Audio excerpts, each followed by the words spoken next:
take shit. I got no love for the fakeness. If you wanna play tough and wanna hate this, I'll always show up.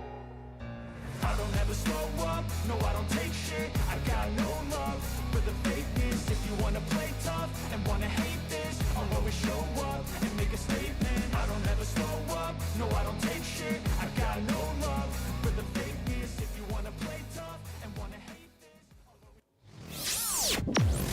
And now, Mike's thoughts. Ladies and gentlemen, boys and girls, people of all ages, the NFL did it again. The NFL has done it again. They have flexed yet another NFL game. This time it is week 16. No longer are we going to see the Bengals. No longer are we going to see the Browns. We're going to see the Denver Broncos taking the LA Chargers on week 16 on Thursday Night Football. Now, this is all for TV. This is all for money. This is all for a little bit of Benjamins, right? But at the end of the day, did you guys know this? Did you guys know if I was planning to travel to, I believe this is a home game for the Denver Broncos. Let's say I'm flying to Colorado to watch this Sunday afternoon game. The LA Chargers take on the Denver Broncos. Let's say I took off work on Monday and Tuesday, had my flight scheduled on Saturday, get in there, relax, party it up Saturday night, come up there Sunday, enjoy the game, nurse my hangover on Monday, go to back work on Tuesday. Let's say all of a sudden the NFL's like, no. We're flexing that to Thursday. Let's say I can't get off work Thursday. Let's say I can't adjust my flight for Thursday. Let's say I can't cancel out everything, lose out my deposits, lose my hotel money, and I just can't change it. The NFL's like, sorry. Sorry about your luck. No refunds here. You should have thought about that before you bought the tickets back in June, before you've been hyping about this all month long for the last 6 months. You should have thought about that. Guys, what do you feel about NFL flexing games? What do you guys legitimately feel about the NFL flexing games? Now, I can totally understand doing from a 1 o'clock to a 4 o'clock or from a 4 o'clock to a 7 o'clock. I get that. That is cool, yada, yada, yada. But different days? You go from Sunday to a Thursday or from a Thursday to a Monday, all because to make a little bit more money, you can give two shits about your fans? Think about that, guys. Now, we all understand that Broncos and Chargers are going to probably be must-see TV on Thursday Night Football come week 16. We call it. We know it's going to be a good game. It should be. Divisional game, division on the line, playoffs on the line, potential playoff preview, whatever. But what if you can't make it? What if you can't make it? NFL says, sorry. Sorry about your luck. Better luck next time. I'm not happy about that. Not happy at all. Cue that intro. Are you ready for the best damn NFL show on the planet? Man Hour Nation, rise up. Yeah, hey, let's go. Hitting that gridiron, we going hard, we running the plays. You know the vibe, only the strong survive. Gotta keep your head in the game. Talking NFL, uncut, straight raw, steady bringing that sauce. We about to take off, get it hype. This man, our sport talk. Yeah, from the quarterback to the lineman, everybody bringing heat. You don't really wanna try them. Hey, who gon' win? It's a battle of the giants. This show is the flyest. Nobody can deny it. This is Man Hour. Sport Talk. Man Hour. Sport Talk. What team you reppin'? We keep it interesting. Who caught another down? Who got that interception? This is Man Hour. Sport Talk. Man Hour. Sport Talk. What team you reppin'? We keep it interesting. Who caught another down? Who got that interception? Let's go. What is up, Man Hour Nation? Michael Buckheischer here with the Man Hour. Go to manhourradio.com. Check out the merchandise page. Check out the blog section. And check out the Discord. Check out the Discord. Because if you guys want to stream some NFL games, bada bing, bada boom, go over to the Discord. We streaming it. 2 games in the afternoon, 2 games in the evening, the Sunday night game, Monday night game, Thursday night game. It is all over there at our Discord. Discord.com/NFL Plus. So check it out. But if you guys are watching this live, raw and uncut here on YouTube, /Man Hour. And of course, Facebook.com /Man Hour. Hit that share button. hit that share button, hit that like button, or actually hit whatever emoji that you want to hit. If you are angry, give me the angry face. If you're happy, give me the happy face. If you think I'm a homer, give me the heart emoji. Because you know what? It all matters. It all matters. Let you guys do it. And share this with a couple of friends, because sharing is caring at the end of the day. It is Friday, and as my man John says, TGIF, y'all. Thank God it is Friday. 100%. It's been a long-ass week over here. Well, guys, it is Contender or Pretender Friday. We're going to go to the NFL playoff picture. We're going to go to the 3rd seeds and the 4th seeds. We're going to talk about the Atlanta Falcons. We're going to talk about the Arizona Cardinals. We're going to talk about the Pittsburgh Steelers. And, of course, the Houston Texans. Are they contenders or pretenders in this year's NFL playoffs? Just not making it, but can they make a Super Bowl run? Of course, we're going to mix in a little bit of factor crap in there. Do the Chiefs have to win this weekend? Not only do they have to win, do they have to blow out the Panthers? I don't know. Micah Parsons backpedaling. Lions travel to Indy. Do they have to win this game? What did they lose? And can the Bears even lose right in this NFL season? Of course, we're going to discuss last night's game, the Steelers taking on the Browns. The Browns with a huge upset in that snow globe of a game. And the game of the weekend that I circled, 49ers versus Panthers, or 49ers versus Packers. We're going to talk about that. We're going to talk that a hell of a lot more, but we got to welcome some people into the chat. We got to welcome the people in the chat, because this is a live, interactive show, guys. Live, raw, and uncut. I see all your comments, and we discuss your comments for the next 2 hours right here on the Man Hour. And we got my man, Mark D. And Trip just walked in. Go back inside, buddy. And Mark D says, so, I'm the cutie pie? I'm the cutie pie. If you know, you know. If you know, you know. John Pebbles is in the chat. Mr. Pigskin Pundit himself. He has become a Pigskin Pundit. He's the 2nd Pigskin Pundit fan ever. He gets a little bit of perks. He gets a little bit of this. He gets a little bit of that. But most importantly, he gets free entry to the NFL Pick'em. Chance to win $2,000 at the end of the season if you get the most picks. He says, incoming brain fart. And Ryan, speaking of brain farts, says, let's go Broncos. Let's go Broncos. All day, every day, let's go Broncos. Da-da-da-da. Call Buck. He will be streaming the Pigskin Pundits. Get you some. Yes, sir. Get you some. Mark D says, I'm okay with the NFL flexing my Broncos game to Thursday Night Football. They get another primetime game. I was pissed when we get the Sunday night game. Well, Mark, because you're not going to the game. It's simple as that. You're not going to the game. If I was going to the game and I couldn't make a Thursday game and I couldn't get a refund on my tickets, I'm going to be pissed. I am going to be pissed. Broncos should never be on primetime TV anyways, because that's when they shit the bed. Kirk Cousins 2.0. My man Justin Osborne is in the chat today as well. He says, get the Cowboys and Giants off of any primetime games. Come on, man. Come on. Don't be hating. When you see America's team up there, come on, don't be hating. And is Thanksgiving really considered primetime? I mean, I understand it's the only game on, but is it really considered primetime? I don't know. It is what it is. James Chambers in the chat as well. He says, has the Raiders signed Daniel Jones yet? James, you know this, and I know this. The Raiders will not do the logical thing. The Raiders will not do the logical thing, James. They will go out and they will give an arm and a leg for a quarterback that they could get for basically free, right? They're going to go out there and they're going to try to get Dak Prescott, 3 first-round picks. They're going to go out there and they're going to try to get like Malik Willis, probably a first-round pick. They're going to go out there and try to get Trey Lance. He's a free agent, but he's going to be. But I guarantee you, the Raiders are like, hey, if you sign this guy, we'll give you 2 first-round picks for us as long as you let him have him. We all know that the Raiders fail at life. And Jim Powell's in the chat, the CEO of the Pickers 620, says the time should be 7 p.m. East Coast time. So, guys, if you are a Pigskin Pundit, or actually if you're a part of our broadcast channel, I put up a poll. The week after Thanksgiving, we will be changing times. We will be changing times and going back to the evening time frame. So we will be doing that. And John says 7. I can't do 7. That is my family time, Jim. I just can't do it. Cannot do 7. No way, no how. We're not going to do it. It is 9 p.m. East Coast time is when we will doing it. We'll be doing it. Speaking of pigskin punters, my man John Setters in the chat says, "What up, motherfucker?" What up, John? What up? Ryan says, last night was a great game, though.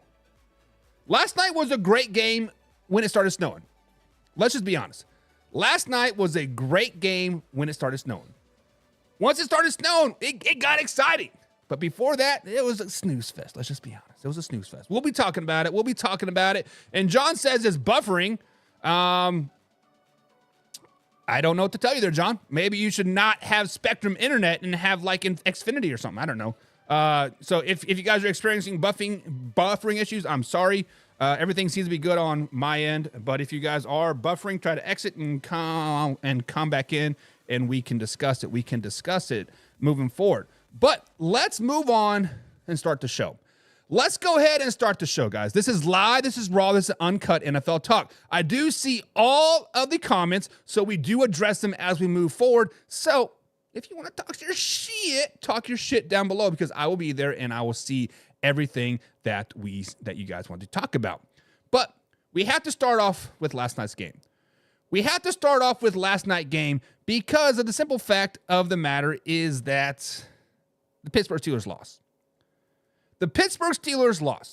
They dropped the Thursday night game to a divisional opponent in the Cleveland Browns 24-19.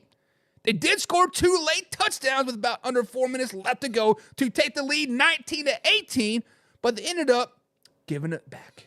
They said, Cleveland Browns, we don't want to win.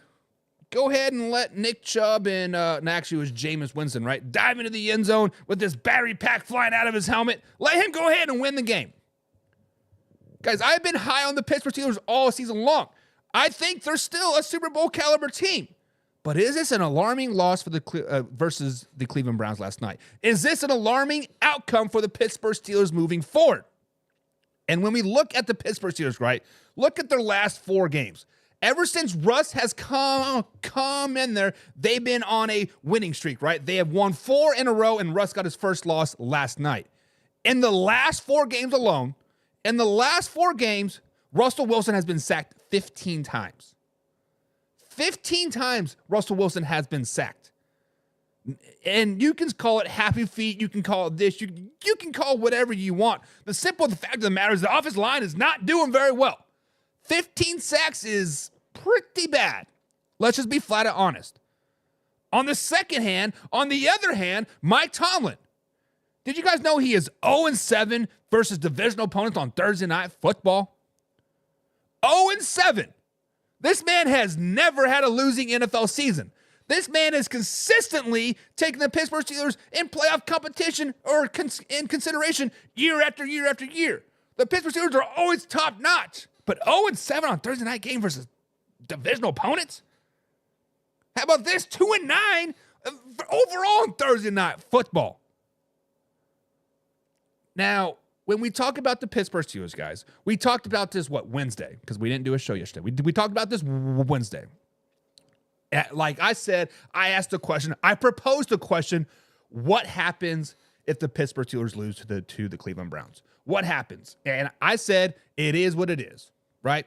It is what it is at the end of the game. At the end of the day, it doesn't really matter. Because you are still top dogs in the AFC. You are still front runners to win the AFC North. You are still a playoff-bound team. But when you watch this game take the records out of it, right? Take the records out of it. Yes, we understand the Cleveland Browns were 2-8 and the Pittsburgh Steelers were 8-2. Take the records out of it. 0-0, week 1. When you look at this game, the Pittsburgh Steelers look like a very unexpired football team. They didn't look like a very, very passionate football team per se, right? Yeah, if it was week 1 and I saw that energy out of my guys, this is going to be a long season. But the simple fact of the matter is, it's not week 1. It's not week 18. It's not week 16. Hell, it's not even week 5. It's week 12. Week 12 of the NFL season. We're in the dog days of the NFL season. Let's just be honest. Now, I understand all you Cleveland Browns fans, all you Baltimore Ravens fans, everybody that hates the Pittsburgh Steelers, they're on cloud 9 right now. Oh, you lost to the Browns on primetime TV and the snow glame and whatever, yada, yada, yada. Slow it down, baby. Baltimore Ravens, didn't you guys just lose to this Cleveland Browns team just a few weeks ago? Didn't you just let Jameis Winston come in? No previous starts, fresh off the bench. Actually, he was third-string quarterback, right? Fresh off the bench and let him come in and whoop that ass. Did Jameis Winston just come up there and whoop that ass? I'm asking for a friend at like at this point. What happened, right? So is this an alarming loss for the Pittsburgh Steelers? No. Y'all need to slow it down.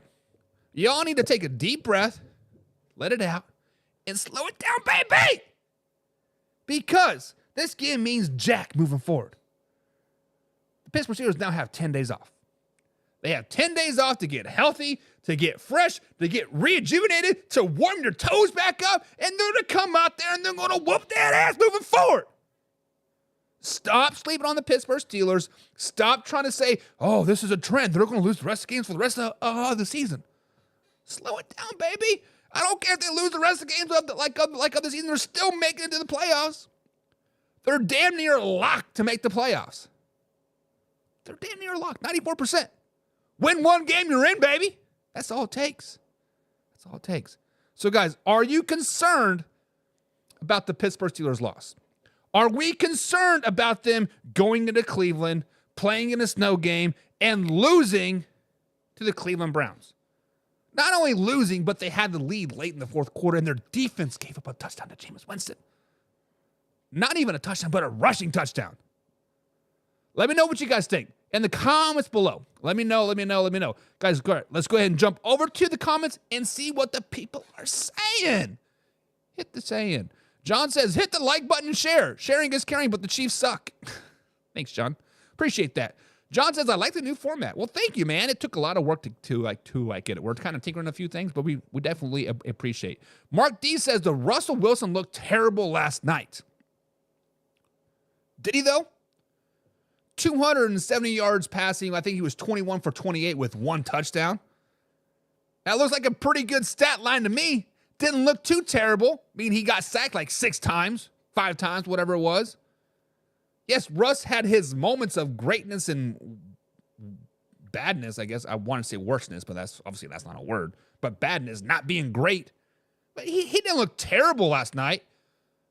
Come on, man. Show. John says, this just shows there's a lot of weakness in their offense. Yes, their offense is ranked 18th in the NFL. They're not very good. They're not very fluid. And I have yet to see Mike Williams really make an impact. On Wednesday's show, when we were preparing for the show, I was like, I want to see Mike Williams. I want to see him get 10, 11 targets. Maybe only catch 3 or 4 balls, right? But damn it, throw the ball his way. Hell, I think I only seen him on the field like for 6 plays.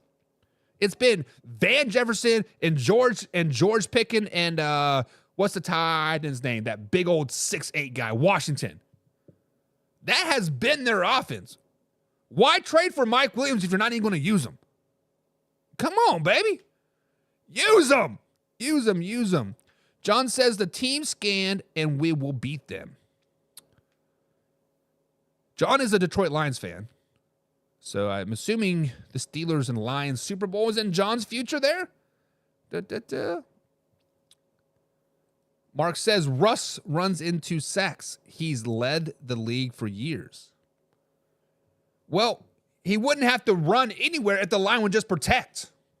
He wouldn't have to worry about jumping up in the pocket if the line would just protect. The Pittsburgh Steelers got pressured 46% of the time on dropbacks last night. So basically, every other time Russ or Justin Fields would drop back, there would be pressure. There would be somebody in their face. It is hard to be great when that happens. Let's just be honest. It is hard to be great when that happens. Jim Powell says, I hate to see the sequels win, but I also hate to see anyone lose to the Browns. John, Jim, you were in a lose-lose situation there, man. Let's just be flat and honest. John had no chance of being happy last night. An average of 3 times a game. What was that, sacks? 3 sacks a game? I don't know. It could be higher. Mark D says the only That's the only big reason why Peyton didn't like Russ, because he ran into sacks. No, the only reason why Sean Payton didn't like Russ was because Russ was kind of stuck in his old ways, right? Team 3 was here to stay. Had his own parking spot, had his own posse around him. Team 3, we don't need you, Sean Payton. Get out of here. You're old school. You're old school. And John says, yeah, because Russ is a headache. Or a head case. Russ is not a head case. Come on. Stop dogging my man. Stop dogging Super Bowl champion Russell Wilson's going to get another one this season. Stop hating on the man, y'all. Stop hating on the man. James Chamberlain says the AFC North Division games are always a crapshoot. All the teams hate each other. And that is why the NFL is flexing these games, these divisional games, divisional rivalries to Thursday night. It's because it doesn't matter the time. It doesn't matter the time or like the date. It doesn't matter the weather outside. It's going to be a dogfight between the Broncos and the Chargers, the Chiefs and the Raiders, the Steelers versus Browns. This is why we love the divisional games. It's because legitimately any given Sunday, your team can win. Browns shouldn't have won that team or won that game. Browns should not have won that game. You play that game over on a dry field, the Steelers probably wax that ass. It was a perfect storm. I believe they're calling it like a cyclone bomb or something like that, right? It's in there. It's dumping snow, the lake effect snow, this and whatever, right? It's what it is. Justin Osborne says that the Steelers cannot beat top-tier teams. Interesting fact. So you know what that tells me is that the Baltimore Ravens are not a top-tier team. Did the Pittsburgh Steelers beat the Baltimore Ravens? Yes or no? They did. So that tells me that Justin Osborne is telling me that the Baltimore Ravens are not a top-tier team. Justin, do you care to contradict of what you said? Because when you look at the Pittsburgh Steelers, when they haven't beat top-tier teams, they've beaten the Falcons. They're a playoff team. Should, in theory, be a top-tier team, right? They beat the Denver Broncos. They're a playoff team. That should be, in theory, be a top-tier team. They beat the Ravens, right? Arguably a top-tier team. They beat the Commanders. People have been hanging from the Commanders' nuts all season long. They got to be a top-tier team. So what do you mean they haven't beat any top-tier teams? I just listed 4 right there, not counting the Chargers. There's 5. They beat the Chargers. They're a playoff team. That should make them a top-tier team. Like, Justin, this is your chance to recant of what you said. Like, they can't beat top-tier teams, but they can, and they have. And they're going to show it again when they play the Ravens the Saturday before Christmas, when they play the Eagles the week before Christmas, right? And then they play the Chiefs on Christmas Day. The Steelers are going to be a prove-it team, and they've beaten top-tier teams. They're going to continue to beat top-tier teams. Slow it down, baby! James says, was the Steelers' old line, or was it Cleveland's defense finally playing up to expectations? And James, I have to tell you, it's probably a little bit of both, right? The Steelers' offensive line has been kind of dog poo-poo the last 3 weeks. The last 4 games, 15 sacks. That is tough. But the Cleveland Browns, the reason that many people expected them to win the division this season, be battling for that number 1 NFC North crown, right, was because of their defense. I don't know who number 9 is. He's like the outside linebacker, really skinny guy for like a linebacker. So he looks like kind of like a jack backer, walk up safety into that linebacker hybrid role. He is a loudmouth, cocky little arrogant prick, and he is perfect for the Cleveland Browns. Myles Garrett, reigning defensive player of the year for a reason, because he's a dog. Juan Thornhill and Newsom finally stepped up and started popping some people. Cleveland's defense definitely stepped up, but the rest of the the Steelers' offensive line is not very good either. And I was actually surprised them to get as much pressure as it did without Jadarius Smith, right? Because Jadarius Smith with Myles Garrett was that perfect 1-2 punch. Now he's not there. Myles Garrett's still doing his thing. Myles Garrett is still the dog. Myles Garrett, defensive player of the year yet again. I'm just saying, slow it down. John says Steelers are going to drop a few more remaining games and make the playoffs, but out in the first round. And To be honest, John, I think you are exactly right. I honestly expect the Steelers to lose to the Eagles and the Ravens, both on the road in the following weeks. Then I expect them to beat the Chiefs on Christmas Day, but I could see 2, if not 3 more losses for the Pittsburgh Steelers. Not because they're not a good team, just because they kind of got a gauntlet of a schedule, right? They play the Bears, or say they play the Browns twice in 3 weeks. I hate when the NFL does that. I don't understand why they do that. You have 18 weeks to schedule 2 games. You do them 2 games in 3 weeks. That is stupid, right? But then they play 3 games in just 10 days, right? They play at the Eagles, at the Ravens, and the Chiefs at home. That is a tough little stretch. They're going to drop 2 of those 3 games. And hell, they might lose week 18 versus the Bengals because they don't have to play anymore, right? They're going to be resting.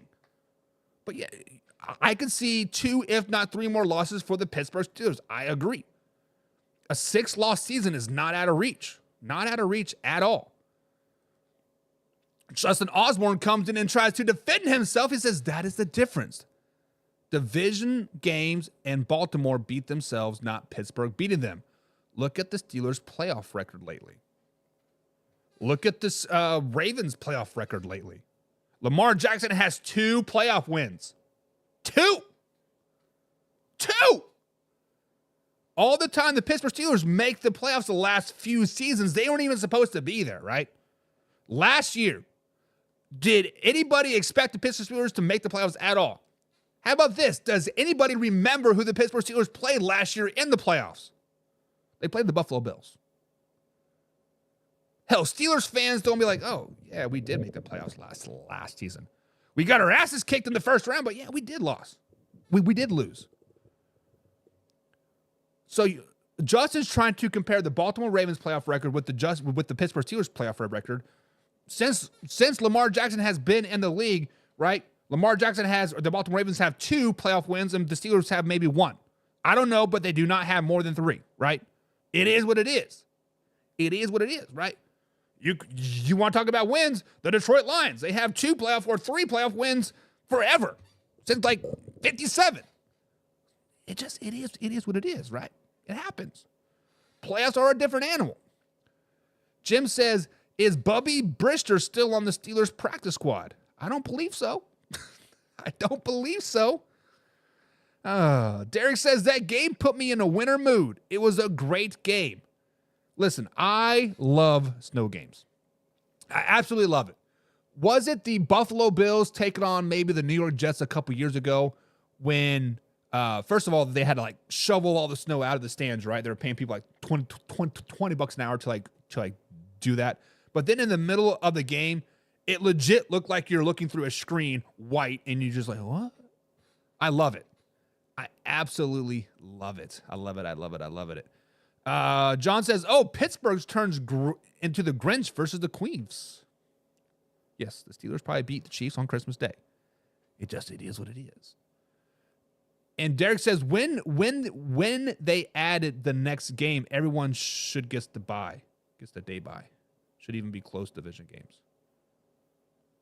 Derek, I'm not for sure what you're trying to say. So you're saying after you play a divisional game, you should get a bye week? Is that what you're trying to say? I don't think so. And Christmas in Pittsburgh. I will be in Pittsburgh on Christmas Day. I will be cheering on my Chiefs. So guys, what do you guys think? Are you concerned about the Pittsburgh Steelers after that loss? Are you concerned about them? That is the question. The one concern that I have, though, for the Pittsburgh Steelers is this 2 quarterback system that they've been running lately. This Russell Wilson plus Justin Fields equals what type of role? As you guys know, last night, Justin Fields came on a few critical third downs. I think it was like 6 or 7 plays that he came in on third downs. He got 1 first down of those 6 or 7 plays that he ran. I was actually on Facebook, and I made a comment saying, hey, this Wildcat stuff isn't going to work. Why are you taking out a quarterback to put in a running quarterback when everybody knows what they're going to do? So, guys, how do you feel about this 2 quarterback system in Pittsburgh? Russell Wilson plus Justin Fields. How do you guys feel about this intertwining of things? when you look at the stats from last night, Russell Wilson had a pretty good stat line. 207 yards passing with 1 tutty, 21 for 28, with a huge run as well. He should have got the first down, but his elbows are a little bit saggy and it bounced out of bounds. Justin Fields was 0 for 1 in passing. He did have 3 carries for 26 yards. He did have that one huge third down run for, 30-some odd yards. But beyond that, much of a non-factor. Russell Wilson had 3 carries for 10 yards. A huge second down run, which should have been a first down, but hey, it is what it is. The NFL referees are always right. So, how do you guys feel about this 2-quarterback system? How do you feel about this 2-quarterback system in Pittsburgh? I can tell you this from experience. If you have 2 quarterbacks, you have 0 quarterbacks. That is what we've been saying about the Pittsburgh Steelers all season long.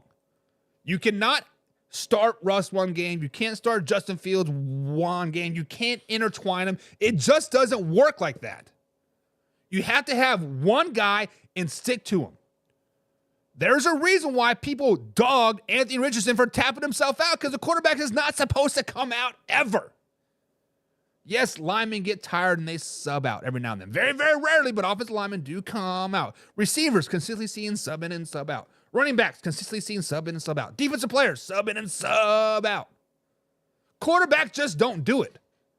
And I understand people like, oh, Taysom Hill and Drew Brees did it just fine. Okay. That's a false statement, but okay. Think what you want. Why do you want to bring out your pass threat on third down? Let's say it's 3rd and 3. You bring in Justin Fields. Everybody in your dog knows you're going to run an RPO. Everybody in your dog knows that Justin Fields is going to try to keep it to kind of get his swagger up. Everybody in their dog knows that they can sell out and stop Justin Fields because he's not going to beat the passing the ball deep. Just not going to happen. Look at it last night. When Justin Fields comes in there, they had 9 guys in the box. They legit left the tight end uncovered. They're like, he's not going to throw the tight end. Justin Fields' one pass was a deep bomb. I believe it was a George Pickens. 40-some odd yards. Not even close to being a completion.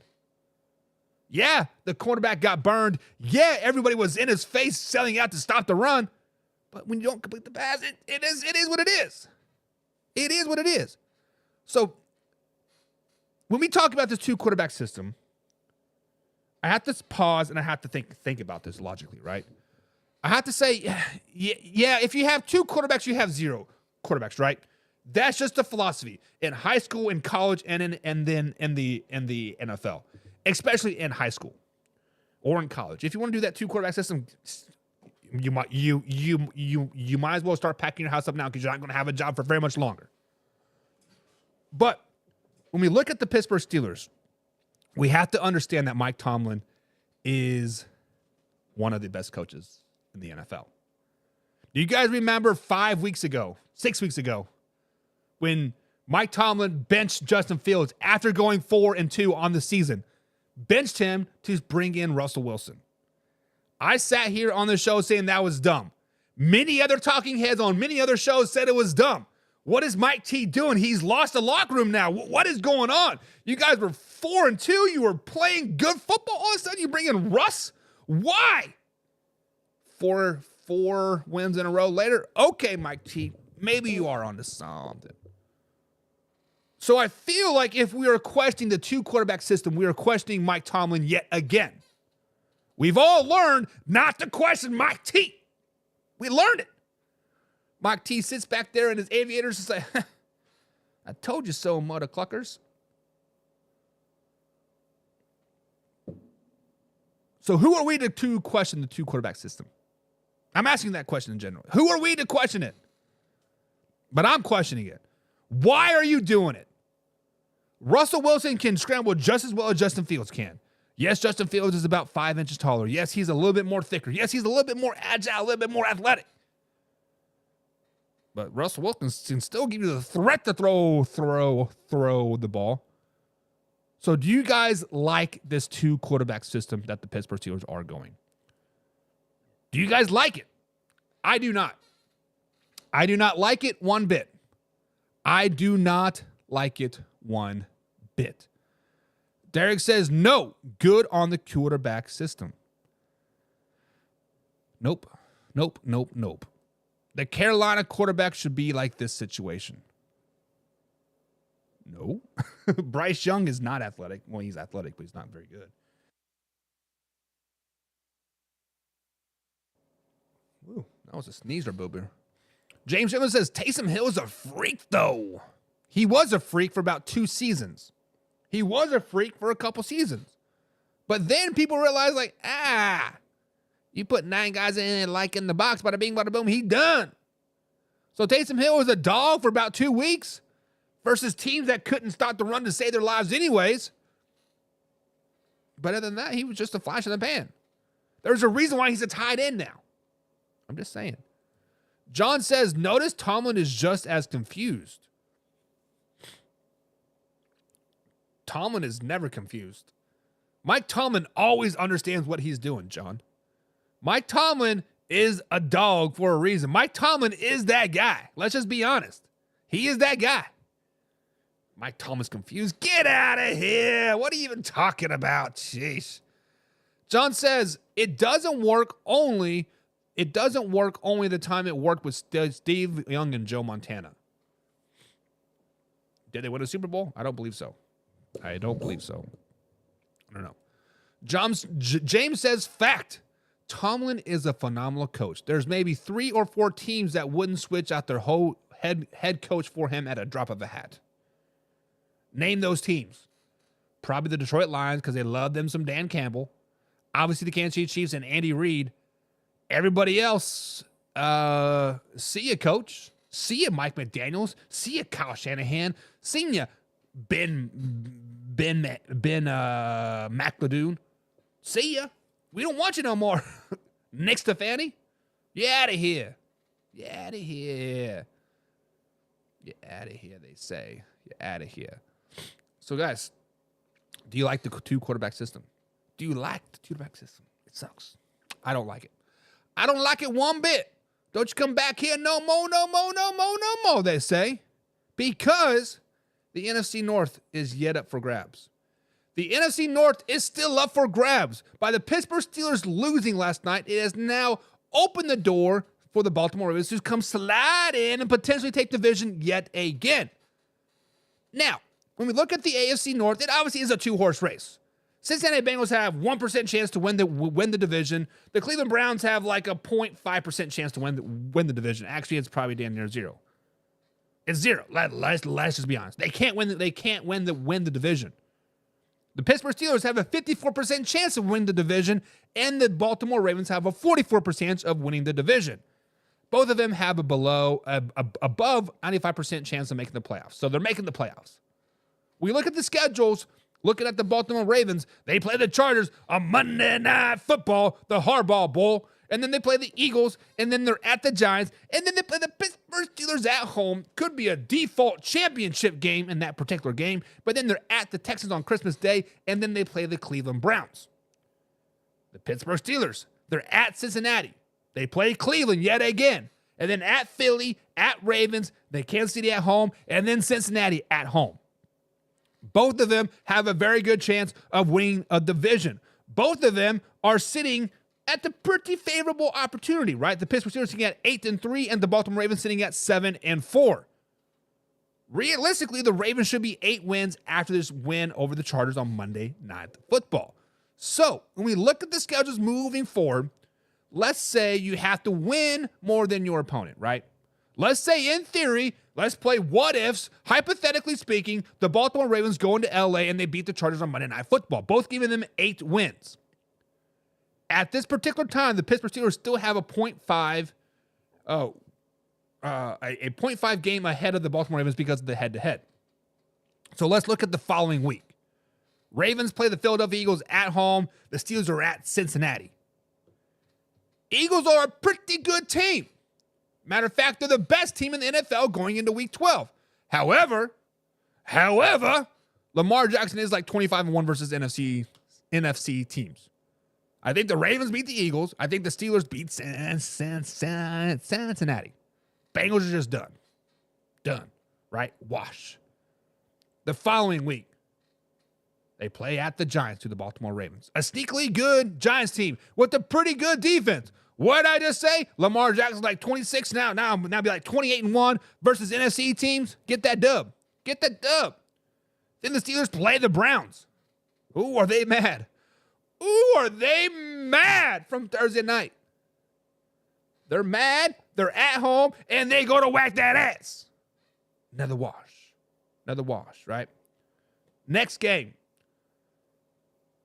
Ravens have a bye.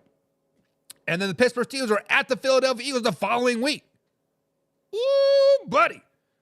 Battle of Pennsylvania. What's the interstate that runs between the two cities? The battle of that thing, right? I like the Eagles in this game. I like the Eagles versus the Pittsburgh Steelers. I like it.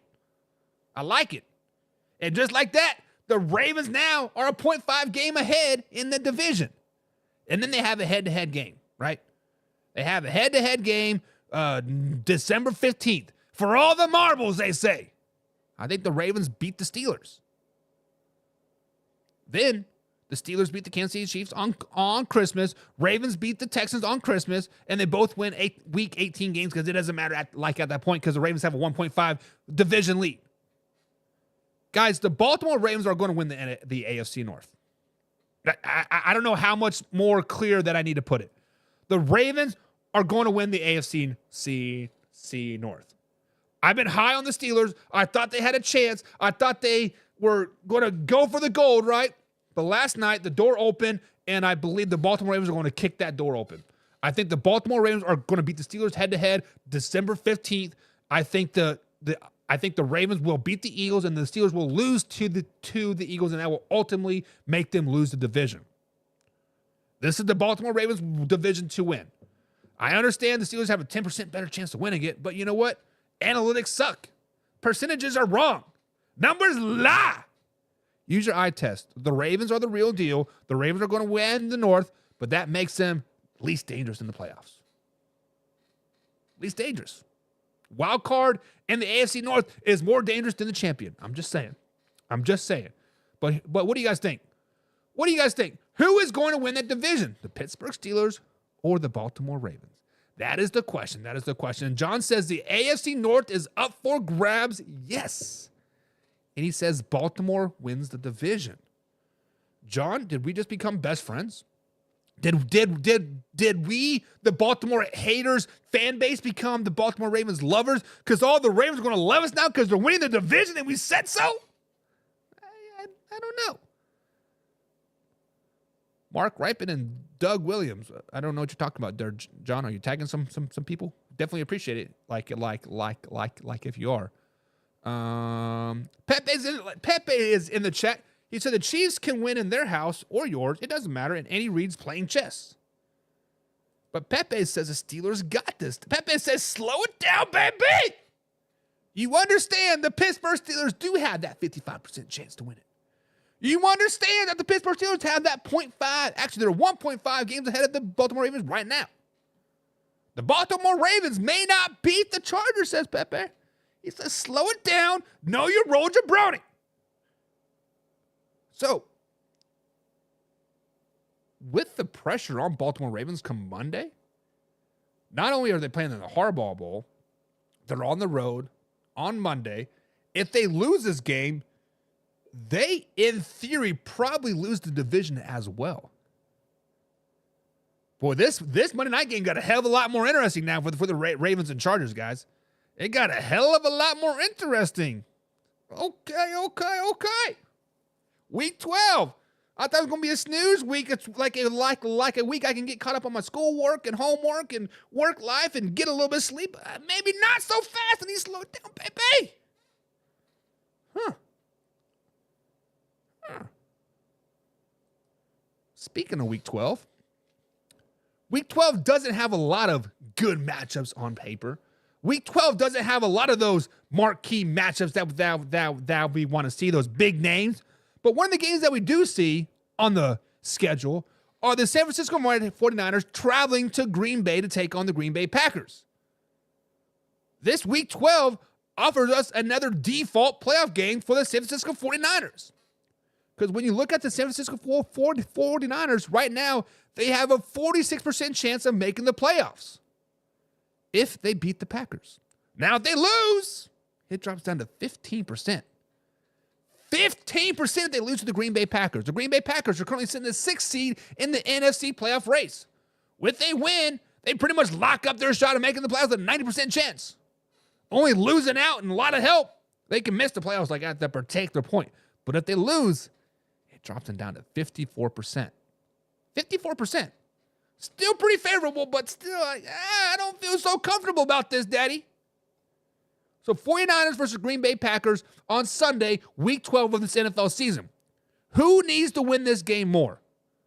Is it the San Francisco 49ers or is it the Green Bay Packers? On the surface, everything points to San Francisco 49ers, right?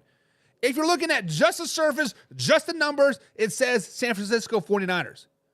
Because if the 49ers lose this game, 50% chance to make the playoffs, that's tough. You now fall 2 games behind either the Seattle Seahawks or the Arizona Cardinals, depending on who wins that game. And when then you look at the schedule for the Packers moving forward, their schedule isn't very favorable either, right? They play the Dolphins, and then they're at Detroit, then they're at Seattle, and then they play the Saints, but then they're at the Vikings, and then they play the Bears, right? Both teams can arguably say, I need to win this game. No, I need to win this game. No, I need to win this game. But who needs to win it more? The Packers need to string some good wins together. The Packers need to wrap their heads around it and say, hey, we need to get on a power path and start beating some teams handily. I understand they have won 5 of their last 6 games. I understand they beat the LA Rams. They've beaten the Arizona Cardinals. They've beaten the Houston Texans. They've beaten the Jacksonville Jaguars. They've beaten the Chicago Bears. But let's just be flat out honest. Jordan Love and the Green Bay Packers have not been playing very good football the last 2 weeks. Previous to the bye week versus the Detroit Lions, Jordan Love looked at 40% at best. They battled a little bit, but they ultimately lost that game. And then they should have lost to the Chicago Bears. The 49ers have to win this game, though, guys. The 49ers have to win this game. It's not the Green Bay Packers. It's not a tie. The 49ers have to win this have to win this game. Because at the end of the day, the Green Bay Packers, who are they are, right? They are who they are, right? That's what I meant to say. They're a turnover team that gets hot in spurts and relying on their defense. That is just who they are. The San Francisco 49ers have been trying to find their way without CMC all season long. CMC is back. Now, he hasn't exploded off the map yet with those huge-ass numbers, but he's getting his legs back. He's starting to get the groove back. He's starting to get a little bit of this. He's starting to get a little bit of that. And if he gets his legs back and they make it to the playoffs, look out. Look out. So if you are a Detroit Lions fan, if you are a Philadelphia Eagles fan, if you're a Commanders fan, if you're a Falcons fan, if you're whoever's fan, right? Besides the Green Bay Packers, you should be rooting for the San Francisco 49ers because they need to win this game. Because if they win this game, 54% chance to make the playoffs, right? No, I lied. 46% chance to make the playoffs. 46% chance to make the playoffs as a divisional winner. So probably be 4 seed, right? Then when you look at it, they'll have to play the Commanders in the first round. Maybe the Vikings. Maybe whoever the 7th seed is. Could it be the Green Bay Packers? Whoever, right? If you're a top seed in the NFC, you don't want to see the Commanders. You don't want to see the Falcons potentially get hot. You don't want to see these lower ranked teams potentially get hot because they could upset you. The 49ers are a team that can knock that out. So the 49ers need to win this game more, guys. The 49ers need to win this game more. It's not a matter of who, what, or when. It's they need to win it. It's simple. They need to win it. John says they both have tough schedules left. The 49ers have a little bit more favorable schedule. The Packers do have a toughest schedule, right? They have a lot of winnable games, but a lot of them are division games, right? It sucks. John says the 49ers beat the Green Bay Packers. And John, you need that. As a Detroit Lions fan, the more you guys can rest going into week 16, 17, and 18, the better, right? The more you can kick back up your feet and chill and not have to play those weeks, get those guys healthy. 11 guys on 11 guys on IR just on the defensive side of alone. It sucks. It sucks. Derek says the Green Bay Packers need this knockout. Derek's saying the Green Bay Packers need to come up there and wallywap the 49ers in the mouth. Get a little revenge. Get a little bit of revenge to her. John says, I want the redemption. 49ers versus the Lions. Don't. Be careful what you wish for there, John. Be careful what you wish for. Derek says, KC, the only team sad to see them miss the playoffs. KC won't be missing the playoffs. KC will not be missing the playoffs, boys and girls. Just not going to happen. Just not going to happen. All right, guys. So, let's talk about those Green Bay Packers. Let's talk about those potential in the Green Bay Packers.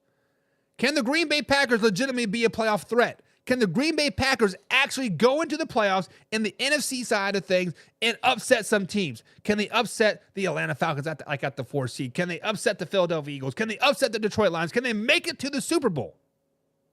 When we look at the Green Bay Packers last season, when they went into Dallas Cowboys, AT&T Stadium in that wild card game, everybody pretty much counted out the Green Bay Packers. They shouldn't really be here, right? They shouldn't really, yeah, they played good the last 4 games of the season, but they really shouldn't be here, right? Well, guess what? Jordan Love made his money in that game. Jordan Love went into Dallas Cowboys Stadium, AT&T Stadium, and they waxed the floor with the Dallas Cowboys. They ran all over them. The defense played great. Jordan Love played even better. If the playoffs were to start today, the Green Bay Packers would be the 6th seed, and they play the 3rd seed in the Arizona Cardinals. Guess what? They've already beaten the Arizona Cardinals.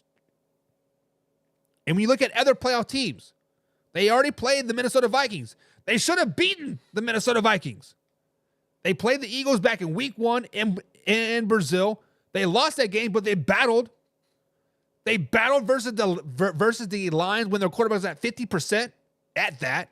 He was terribly injured like in that game. But when you look at playoff threats, guys, the Green Bay Packers are a team you do not want to see them get hot the last 3 weeks of the season. You do not want to see them get on a 3-game tear the last 3 games of the season because they can make some noise in the playoffs. They can upset the Cardinals. They already have. They can beat the Falcons. They can probably dominate the Falcons. Let's just be honest. When you look beyond that point, right?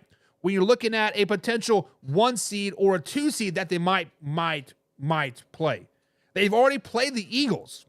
They can probably beat the Eagles. The Eagles are a really, really good team, but they battled the Eagles. Now, the Eagles are a lot better team, so to be determined, right? But then they would have had the advantage over the Detroit Lions as well.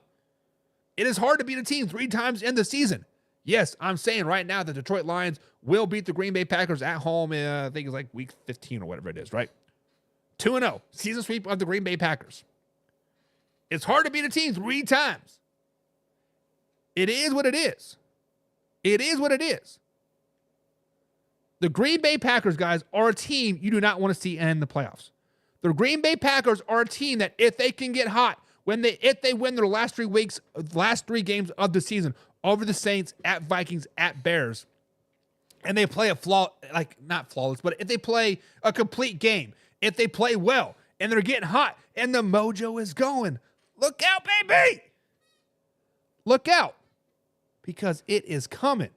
It is coming. So, guys, if you think that the Green Bay Packers will not make a threat in the playoffs, let me know. If you guys think the Green Bay Packers can be a threat in the playoffs, let me know. Let's have a discussion. Let's have a discussion about it. Casey Morgan's in the chat. What's up, Casey? Fellow Pigskin pundit as well. He says, I'm going with Green Bay for this one. Versus the 49ers? Probably a good choice. Probably a safe choice, right? At home versus the 49ers. 1 o'clock. Actually, it's a 4 o'clock game. Should be a pretty good game. James says Green Bay needs it because my Dolphins are going to go to their house on Thanksgiving night and whooping that ass, baby. Fins up. Okay. Okay, I see you. I see you. John says if they make it out in the first round. John says no threat to the playoffs whatsoever. They can make the playoffs. They could be the Cinderella story. They could be all that stuff, but they're going to go into Arizona Cardinals and they're going to get ass waxed with them. Ass waxed with them. John says the Packers are overhyped due to their play last year. I personally was a firm believer. I like the Packers going into this season, honestly, John. This was a team that I thought could actually challenge the Detroit Lions for that NFC North title. The hype around the Packers have died off quite a bit, right? But we realize that the Packers are still 7-3 on the season. We still realize that they've lost to some of the top teams in the NFC. They've lost to the Eagles and Vikings and Lions. They are beating teams that they're supposed to. There are 3 steps in the NFL realm, right? You are supposed to protect your house. You are supposed to beat a division rival and be healthy going into the playoffs. So far, they've lost to their division rivals twice. They can right the ship toward the end of the season. But I think a lot of the hype around the Green Bay Packers has died off because of the Minnesota Vikings. A lot of that hype was transferred from Wisconsin over to Minnesota, right? From green to purple. So I don't think they're overhyped. I think they're kind of flying under the radar right now, and they're going to shock some people when they do beat the 49ers, and then they battle versus the Lions. I believe that is a Monday Night Football game at the Detroit. So it's going to be a good game. It's going to be a real test for them the next 3 weeks. Derek says Arizona would have the home field advantage. And I believe, Derek, well, you are correct. They would be playing at Arizona. But I believe most people call Phoenix, Arizona, Lambeau West. Green Bay does not lose at Lambeau West. So, say what it is. John said, what happened to the feed? I lost it. I'm not for sure. Not for sure, man. I'm still getting comments from Facebook, so I'd assume it's still working. So I don't know, John. I don't know. Pepe says the Niners take this mostly because I need McCaffrey to go off on my fantasy league. Fantasy football is not a topic of choice right now, Pepe. Let's move along. I'm like 3-9 right now. I'm not doing very good in fantasy football this season. Casey Morgan says, I can see Green Bay making the wild card and doing an upset, but then losing after that. So divisional round loss for the Green Bay Packers. That probably seems most favorable because if they were to upset, let's say the playoffs were to start today, Arizona Cardinals in the third seed, right? So then the number 1 seed, which would be the Detroit Lions, would play the lowest remaining seed, which in theory would be the Green Bay Packers. Divisional opponent at home. They would definitely have the upper hand, 100%. NFC is bummed this year. A few top dogs. And I think the NFC is definitely top heavy, right? They have those 2 outliers like they have the Lions and they have the Eagles. But the NFC is better than the AFC. The AFC is all convoluted, right? Anybody from 1 to 7 can make the Super Bowl, in my opinion. In the NFC, probably only the top 2 teams have the favoritism, right? And the Eagles and Lions. So I wouldn't say they're bum, but they are not as challenged as the AFC. I don't know what I'm trying to say, but I don't think they're as challenged. But when we look at the 49ers, Kyle Shanahan, I believe there was a lot of 49ers fans on Tuesday, and they're saying that they need to fire Kyle Shanahan if he doesn't make the playoffs. Kyle Shanahan needs to go if he does not make the playoffs this season. So when Jameson was saying that and other people in the chat were saying that, like, yeah, I agree. I agree. I got to thinking, like, is Kyle Shanahan really on the hot seat? Is Kyle Shanahan really on the verge of getting fired in San Francisco? Is Kyle Shanahan really on his way out in San Francisco if he doesn't make the playoffs? I'm like, wait a second. So I went back and started digging through his records, right? In his tenure in San Francisco, which started in 2017, he is 69-56 as the head coach for the San Francisco 49ers. His first 2 seasons with the San Francisco 49ers, he was 6-10, and the following season, he was 4-12. Since then, he has a 13-win season, 10-win, 13-win, and another 12-win season. His only losing season was back in 2020, COVID year, when literally everybody on that team was hurt. When they literally could not play a game at home. They were playing all their home games in Arizona. He is a 2-time NFC champion winner. He has appeared twice in the Super Bowl and lost to the Kansas City Chiefs twice. Now, he did shit the bed in fourth quarter and overtime in both of those games, but we digress. And also shit the bed versus the Philadelphia Eagles in an NFC championship game back in 22, right? Guys, Kyle Shanahan has built a system in San Francisco where you can legitimately plug and play any player. He has this great system. Brock Purdy, Mr. Irrelevant himself, system quarterback. Would Brock Purdy be relevant anywhere else? Probably not. Jimmy G was a pretty good quarterback in San Francisco when he had his opportunity. Has he been a good quarterback anywhere else? No. Guys, how can you put Kyle Shanahan on the hot seat when he has a winning record for the San Francisco 49ers? When he has led you to 2 Super Bowls and 2 NFC championship games, most recently of last season? How can legitimately you guys put Kyle Shanahan on the hot seat? They've gone through three defensive coordinators in 3 years. They've gone through 2 offensive coordinators in 3 years. Like, come on. 49ers fans, I understand you guys are upset for this season, whatever, right? You guys are mad about this season. Like, I get it. I understand. I understand you're upset and your struggles and all this stuff. I understand. But Kyle Shanahan's a pretty good coach. Kyle Shanahan is a pretty good coach. Y'all need to slow it down. You all need to slow it down, baby. Casey says, I don't think he can blame the defensive coordinator this time around. He has had a lot of injuries, right? You had the Brandon Ayuk off-season thing issue, right? He wasn't at training camp. He finally signed, 3 days before the season started, and he got hurt, week 4. That is a huge, huge loss. Christian McCaffrey, been lying to us all preseason, finally comes back. What was it, week 11, week 10, when he finally come back?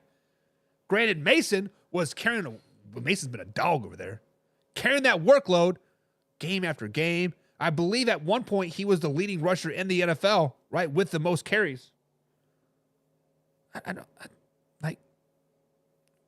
And defensive coordinator. Defense, you had 4 of your top 5 guys out. Like, damn. Like, I understand here on the Man Hour, it's always next man up.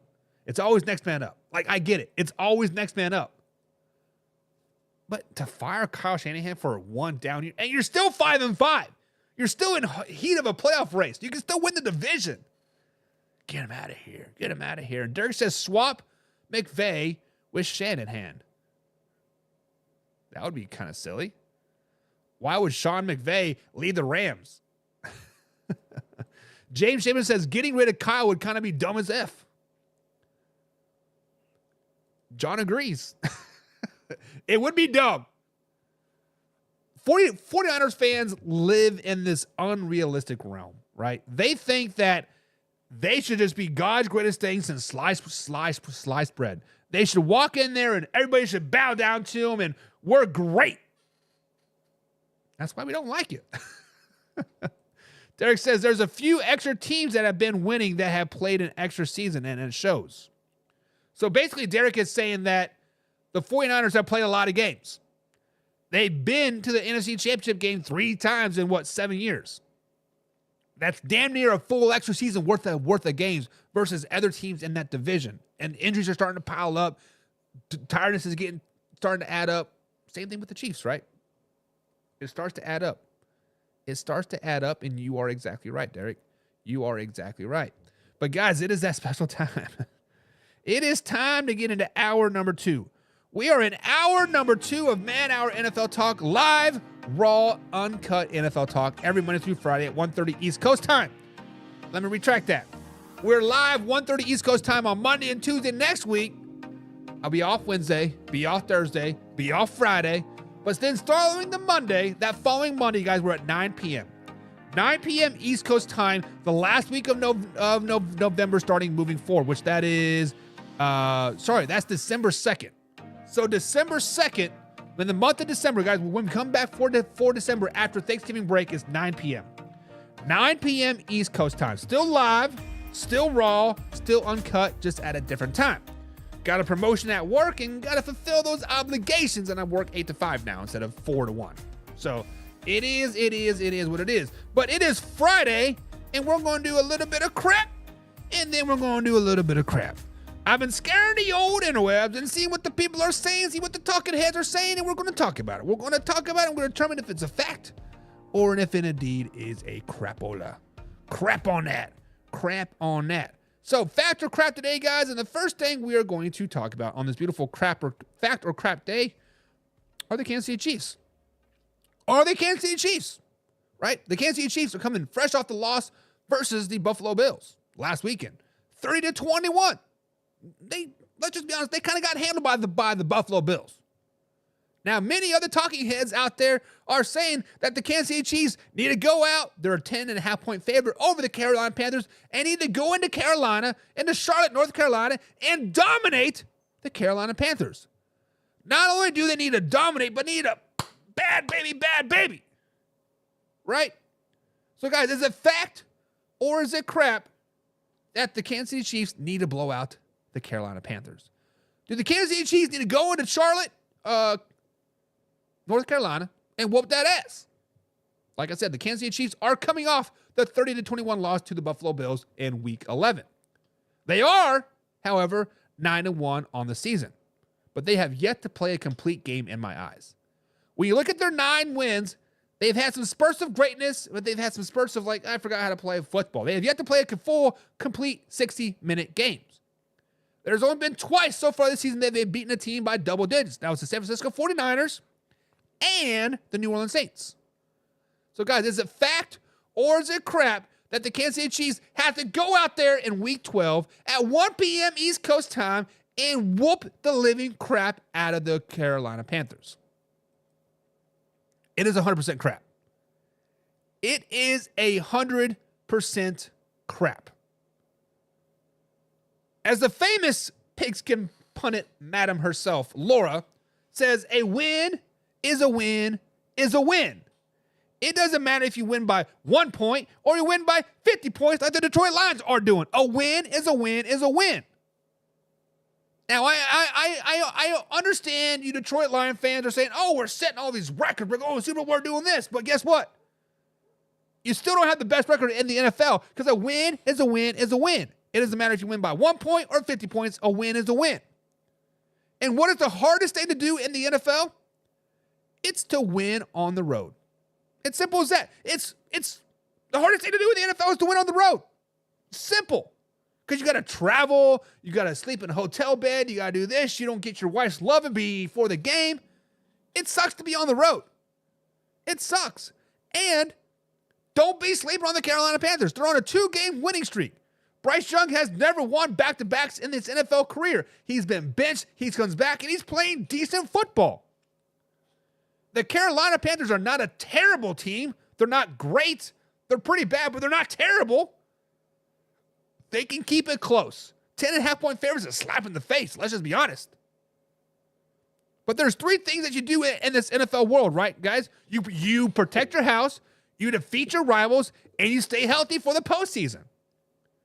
Kansas City Chiefs have done 2 of the 3 so far. They just need to go into Carolina, and they just need to come out on top. I don't care if it's 6-3 game. I don't care if it's a 2-0 game. I don't care if it's 55-52 game. Just come out on top. They don't have to go out there and dominate them, blow them out, do whatever.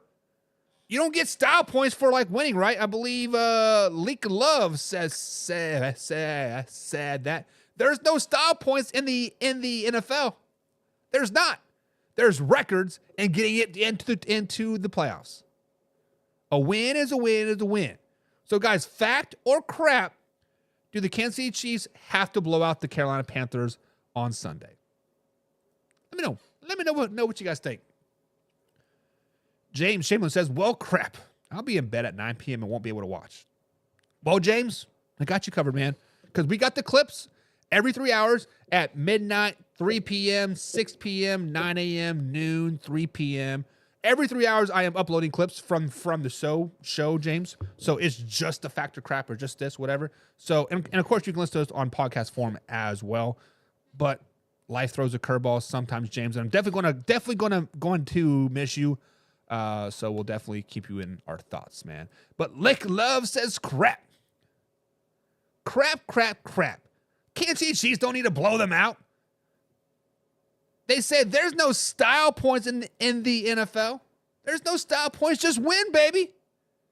Isn't that what Al Davis says? Just win, baby, win. That's all you got to do. Just win, baby, win.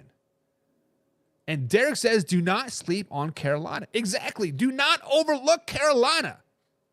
And honestly, guys, I had the Carolina Panthers beating the Kansas City Chiefs. I am a Chiefs fan. There's Mahomes. There's my Chiefs kingdom. And I got the back-to-back super flag right here. I am a Kansas City Chiefs fan, and I think the Panthers are going to beat the Kansas City Chiefs on Sunday. Do not, 3 games in a row? Watch out. Panthers are not terrible. You cannot sleep on them.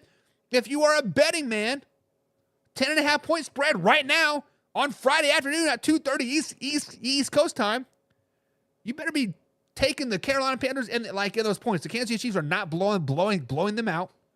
They're not going to win by 10 plus points. The Kansas City Chiefs are going to go in there and do what they do. Play a sloppy game. Right? Casey Morgan says the Chiefs' main issue is the left side of their offensive line. If they're going to play complete, they need to solve that issue. Mahomes can't keep running for his life and be suspected to keep playing the same he has the previous seasons. Casey, you are spot on. Casey, correct me if I'm wrong, but you are a Kansas City Chiefs fan, right? You are a Kansas City Chiefs fan, and I'm a Kansas City Chiefs fan too. For the last 2-3 seasons, right, the left side of the offensive line has been the issue. Ever since Orlando Brown Jr. went to the Cincinnati Bengals, took his foxtail and his furry little buddy to Cincinnati, there's been a hole. There has been a hole on the left side, and you are right. If they cannot address that, if they cannot fix it, bring in a tight end, a fullback, something, put Carson Steele over there. I don't care. Somebody that can move and block. The left side of the line is the issue. 100%, Casey. You are spot on. Pepe over here on YouTube.com says Chiefs will barely win because Andy will go full vanilla play calling on this game. As he should, right? As he should, just like he did versus the Buffalo Bills. Vanilla defense, vanilla offense. It is what it is, right? It is what it is. And to be honest, if the Kansas City Chiefs cannot get their basic play callings down, their basic bread and butter plays down versus the Carolina Panthers, I know we've been speaking highly of the Carolina Panthers a little bit the last couple minutes here, but the fact of the matter is it is still the Carolina Panthers. They still do have one of the worst defenses in the NFL. They still have one of the worst offenses in the NFL. If your bread and butter base plays do not work, it's time to figure it out. Right? James Frank's in the chat, Mr. Browns fan himself. He says, hey, sorry, boss. I know I'm late, but how about my dogs? I had my doubts, but let's effing go. Myles Garrett balled out. Nick Chubb's 2 tutties. Congratulations on the dub, James. Congratulations. Derek says, crap, but it has to be a win on all offense, defense, and special teams. So Derek is saying they need to play a complete game. I don't care if they don't blow them out. They don't need to. That is crap. But they need to play a sound offensive game. No turnovers. No interceptions, Patrick Mahomes, in the first quarter. Defense, don't let Bryce Young score. Keep old Chuba Hubbard. Keep him in check. Keep him under 100 yards. The man's balling out. He just signed a 2-year, $40 million deal. Shut his ass down. Special teams. Let's do it. Let's see if the backup kicker can make some field goals, right? I agree with you, Derek. Let's play a complete game. Don't worry about the score. Let's just be confident in ourselves moving forward. Play Raiders next week. Lick Love said, I wouldn't be betting against the Chiefs for the long run. They have the best coach in football by a country mile and the defense in the league. And Lick Love, you are exactly right. You are exactly right. I feel the Kansas City Chiefs are going to go through a rough patch. I feel the Kansas City Chiefs are kind of in that dog days mode of the NFL season. Week 11 through 15, guys, of the NFL season, it just sucks, right? It sucks because half of the teams are pretty much out of the competition. The other half of the team want to save themselves, be healthy, kind of keep their place to them, because when playoff comes, boom, we ready. Week 11 through 15, actually from Thanksgiving to about mid-December, NFL season kind of drags on. It is what it is. But yeah, you never root against Patrick Mahomes and Andy Reid in the playoffs. Ask Coffee. Ask Coffee. James says, Andy is playing slow ball trying to save his team for the playoffs. Exactly. If you are an NBA fan, he is being like Joel Embiid. He doesn't want to play back-to-back nights because he's worried about the long term. He's worried about the playoffs. He's worried about winning. Playoffs? Yeah, playoffs. Kansas City Chiefs are damn near a lock, and like in the playoffs. Matter of fact, they are a lock. They can lose to the Carolina Panthers. They'll have a greater than a 99% chance to win, to make the playoffs. If they win, they got a greater than a 99% chance to make the playoffs. They're in the playoffs. Play chess, not checkers. It is what it is. It is what it is. Moving on. Micah Parsons. Micah Parsons has been the lightning rod, I guess, for the Dallas Cowboys the last couple weeks, right? Calling out Mike McCarthy, saying that he doesn't put in the work that the rest of the people do. Saying that he can find a job anywhere else, and you know what? He can do whatever he wants. Right? You guys remember that a couple weeks ago? Then he came out on his podcast, didn't really clarify it one bit. He's just like, you know what? Zach Martin and those boys work harder than Mike McCarthy. But lately, last night, Micah Parsons come out and said he clarified his sneak attack. He clarified on what he was trying to say to the media. He basically said, hey, I just want to win for Zach. Zach is on his last leg. That's what it comes out to like say.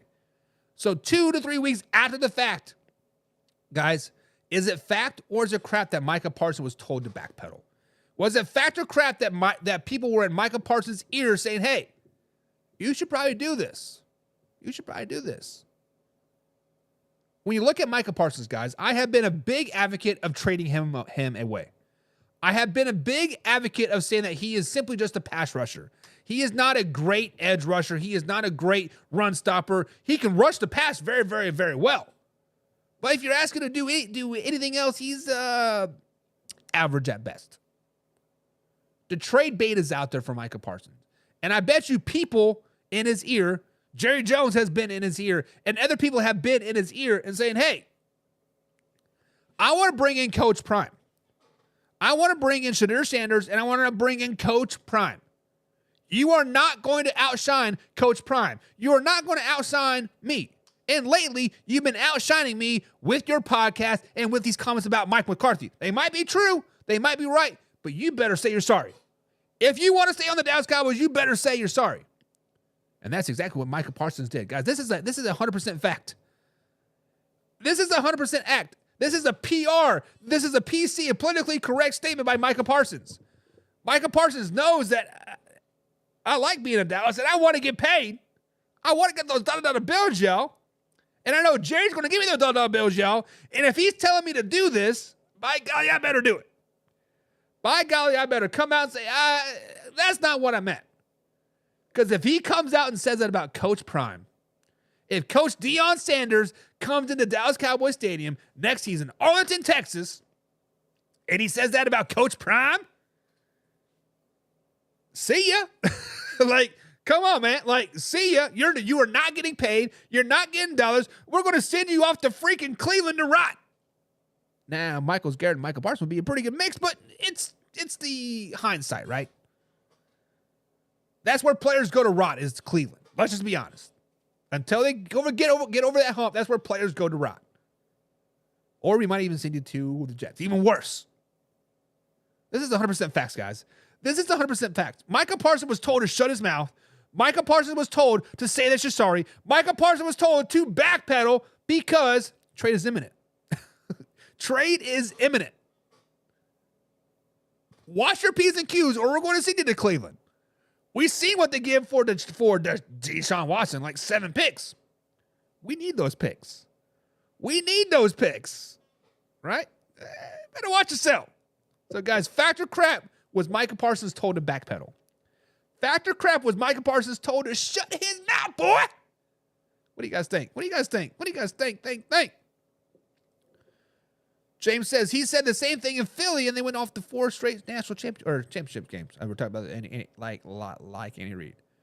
Pepe says, haha, everyone knows the boss is the last person knows what's going on. Micah just saying, being said in the locker room. James says, facts. Parsons got a swole head, and then the league figured him out, and now he's just another player. No, Micah Parsons realized that he is not no Myles Garrett. Micah Parsons realized that he's not no TJ Watt. Hell, Micah Parsons realized that he's not a Joey or a Nick Bosa. Micah Parsons knows he's not even a Chris Jones. Micah Parsons knows that he's not even a Dana Chanel for the Kansas City Chiefs. Micah Parsons is great if he can pin his ears back and rush the quarterback. He is great at that. But year after year, game after game, every time we break down the Dallas Cowboys, I tell you guys how to beat the Dallas Cowboys defense. And it's run at Micah Parsons. He cannot tackle in the open field. He cannot stop the run. And he does not want to stick a nose in where it doesn't belong. That makes a pretty shitty defensive player. Let's just be honest. He can do one thing really, really well. Rush the quarterback. But he can't stop the run. He can't take on blocks. He can't do this. He can't do that. Like, hey, 25% is not very bad. 20% is not very good. Like, But yeah, swole head 100%, James. You are 100% correct. Lick Love says trading Parsons would be the closest thing to Herschel Walker-like asset to the Dallas Cowboys would never be optimal. But Jerry would never do it because he likes having the highest paid players for attention. Lick Love, the Dallas Cowboys cannot have the 3 highest paid positional players. It is mathematically impossible. Just not going to happen. So if Jerry Jones ever wants to be relevant again, meaning 90s Dallas Cowboys, right? If he ever wants to be relevant again of winning some playoff games, he is going to have to trade Micah Parsons and or Dak Prescott. You can keep CD, right? But at the end of the day, you're going to have to make some sacrifices. You're going to have to make some moves that nobody's going to like. It is what it is. It is what it is. Derek says Dak got that money for being a quiet winner. Yes. Dak, and it's funny, Derek, is because Dak Prescott wasn't asking to be the highest paid quarterback in the NFL. Dak Prescott wasn't even asking to be the second highest or the 5th highest or the top 10 highest. Dak Prescott wanted to stay in Dallas. Dak Prescott wanted to lead the Dallas Cowboys to the Super Bowl, and I feel like Dak Prescott would have took like $25 million a season. He would have took a big hometown discount, but Jerry's like, no. Get some money. Here you go. And you're right. He knows his role. He got paid. Pepe says the Raiders are a rot land, bro. Raiders, Cleveland, and New York is where players go to rot. Let's just be honest. You're right. James Frank says, we ain't doing that whole pick thing again. Oh, but you will, James. Oh, but you will. If you have the opportunity to get Micah Parsons, and it took you 2 first-round picks and a 3rd-round pick, you would do that. Let's just be honest. Micah Parsons teamed up with Myles Garrett, with Thornhill and Newsome and whoever else, Bush, you guys got, like, it would be pretty gnarly. You would do it. Don't you lie, you would do it.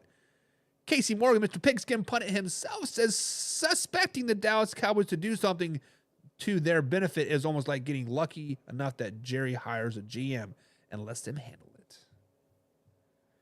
And if you listen to the rumors, Jerry Jones is hiring Bill Belichick as a general manager.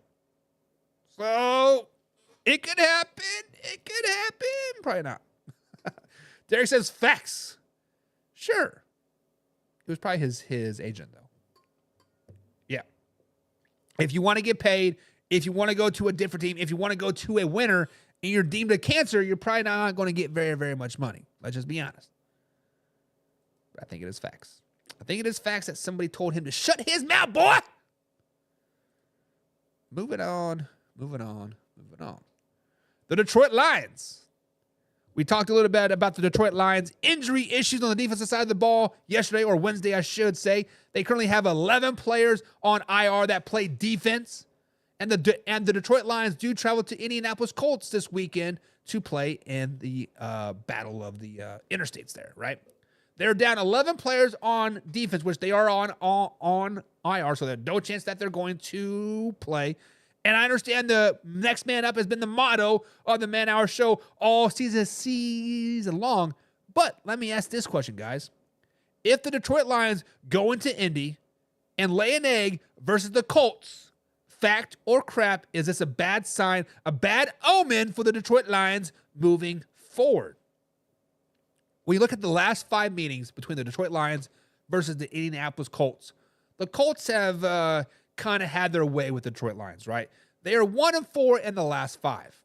The Detroit Lions had a 41-21 loss, a 39-35 win, a 35-33 loss, a 31-21 loss, and a 41-9 loss. And dating back to 1991, the Detroit Lions have won twice in Indianapolis. Not once, but twice. And if you look beyond, and the last 5 versus the Indianapolis Colts, the Colts have outgained them, outscored them, outplayed them in every aspect of the game. So, guys, is it a fact or a crap? If the Detroit Lions lay an egg versus the Indianapolis Colts on Sunday, it is a bad sign and bad omen of bad things to come. Guys, this is crap. This is crap. This is the dog days of the NFL summer. It's a Week 12 game. It's not a divisional game. Hell, it's not even a conference game. It is an inter-conference game versus the weak-ass Indianapolis Colts team at Indianapolis. The Detroit Lions, guys, are a pretty good team. 8-2 on the season, right? They're flying high. They have 4 games over 40 points. They've scored 50-plus points twice so far this season. They have been dominating bad teams. And they've been beating good teams. It's just who they are. Now, if they go into Indy and they lose, there are going to be a many talking heads like, they're not very good. I told you so, yada, yada, yada. And I would love to say that. I would love to be on that Detroit Lions hate train, right? But the simple fact of the matter, guys, this is crap. It's a Week 12 game. This game doesn't matter at all for the Detroit Lions. It matters everything for the Indianapolis Colts. It matters everything for Anthony Richards. It matters everything for Shane Steichen. But the Detroit Lions are like, you know what? We're not going to quite prepare for you very well. Here's the vanilla defense. Here's the vanilla offense. Beat us if you can. Yeah, we're down 11 guys on defense. Yeah, we don't really know who our starting linebackers are going to be. But we could give 2 shits about this 1 o'clock game in Indy. We got the Bears coming up. We got the Packers, and we got the Buffalo Bills coming up. Hell, we got the playoffs coming up. We just want to come out healthy. Win, lose, or draw, as long as we come out healthy, what does it matter? So, guys, is it fact or crap if the Detroit Lions lay an egg versus the Indianapolis Colts on Sunday? It's a bad sign? It is crap. It is crap. I am a Lions hater, I guess, this season, right? I've been deemed a Lions hater. It's crap. It is crap. James Frank says it is crap. Lions will persevere, though. Persevere. They'll persevere. They'll win that game. They'll come in there and wax that ass, boy. Lick Love says the Lions Super Bowl sweepstakes ended when Dak broke Hutchinson's leg. Their defense will catch up to them. The regular season will be a breeze for them. And honestly, Thick Love, the Lions do have a pretty tough schedule moving forward, honestly. Beyond playing Indianapolis versus the Colts, which Indianapolis is a tough place to play. It's very loud. It's very, very annoying. They have 3 home games versus division opponent and the Chicago Bears on Thanksgiving Day, right? Lions always play bad on Thanksgiving at that 11 o'clock game. It's just bad, right? And then they play a Packers team that's looking for revenge. I believe that's a Thursday night game. And then they play the Buffalo Bills after being off for another 10 days. A Bills team that people are saying is the best team in the NFL. And then they play at Chicago again, at San Francisco. The Niners want revenge. The Lions want revenge in that game. The Lions got a tough schedule moving forward. Like, this game means nothing to them at all. Hell, the Vikings, Bears, and Packers game mean nothing to them like hell. The Lions are looking forward to the playoffs. They're just ready to get there. They're ready to do it.